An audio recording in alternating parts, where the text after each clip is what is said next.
Is there a way to generate an infinite series for a particular function?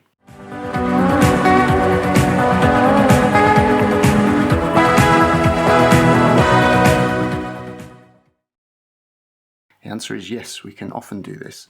It results in what's called a Maclaurin series or a Taylor series. So say we have a function f of x which we want to represent as an infinite series, which means we want to write it, in the case of a power series, can we write it in this form where we sum over coefficient Cn times x to the power n? Can we write it as an infinitely large polynomial? We can if we can find the numbers Cn which go with a particular function. So if we can find these numbers Cn, these are kind of equivalent to the function in some sense. How do we go about finding them? Well, the first thing is to note that we can find C0 very easily. And this is because if I evaluate the function at x equals 0, I'm just left with the first term in the series. So therefore, C0 is just a function evaluated at x equals 0. But what about for the others? How do we get those? If we differentiate this series, let's see what we get. We get the sum of terms c1 plus 2c2x plus 3c3x squared plus so on. And then if we evaluate this expression at x equals 0, we're left with just the c1 term. So c1 is also easy to find.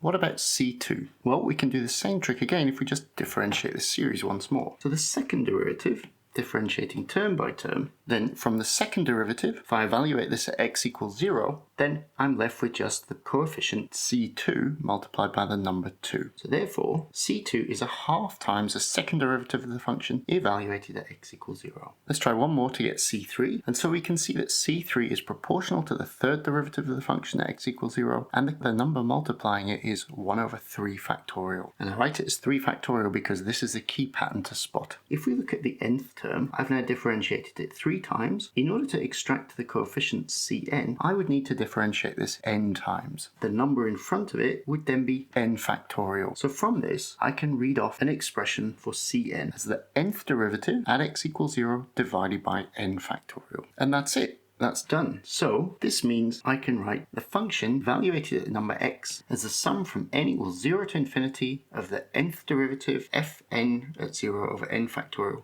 times x to the n. So this is a really neat result. Provided I can differentiate a function infinitely many times, I can represent it as an infinite series. Whether this series converges to the function can be found through convergence testing, and it's not always the case.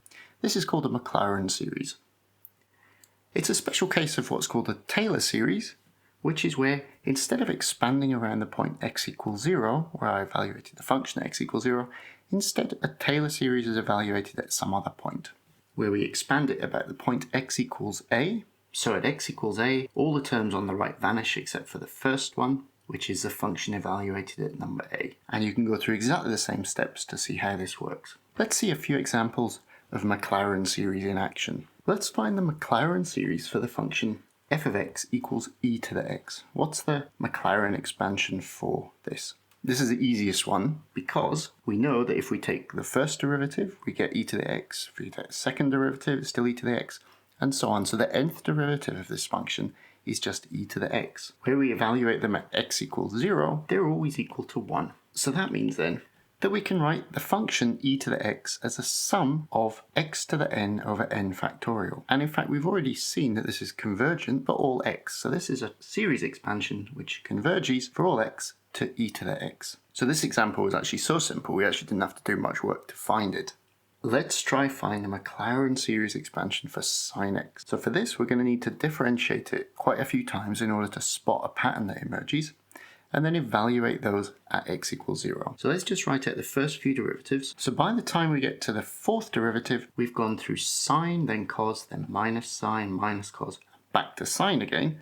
So we can stop calculating there because we know that the pattern is just going to repeat itself. And at x equals 0, what have we got? Well, sine of 0 is 0, cos 1, 0, minus 1, and back to 0 again by the fourth derivative. And so these numbers are just going to repeat.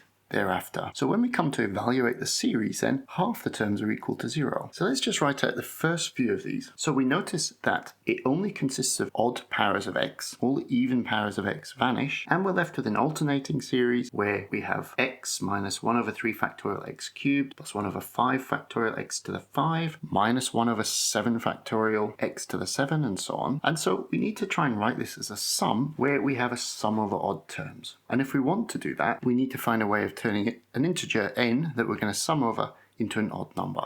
And we note that the number 2n plus 1 is always odd for any integer n. So as we sum through n, we want that this is odd. And so therefore, we can see that our sum is x to the 2n plus 1 as we count through n equals 0, n equals 1, n equals 2. That gives us x to the power 1, then x cubed, then x to the 5. We also see that the series is divided by 2n plus 1 factorial, but we have this alternating number, plus 1, minus 1, plus 1, minus 1, and that we can get by inspection as minus 1 to the n. Again, just go through the first few terms in order to see what that should be. And so that's it. That's our Maclaurin series for sine x. We can get cos x directly, or in fact we can get cos x just by differentiating this series.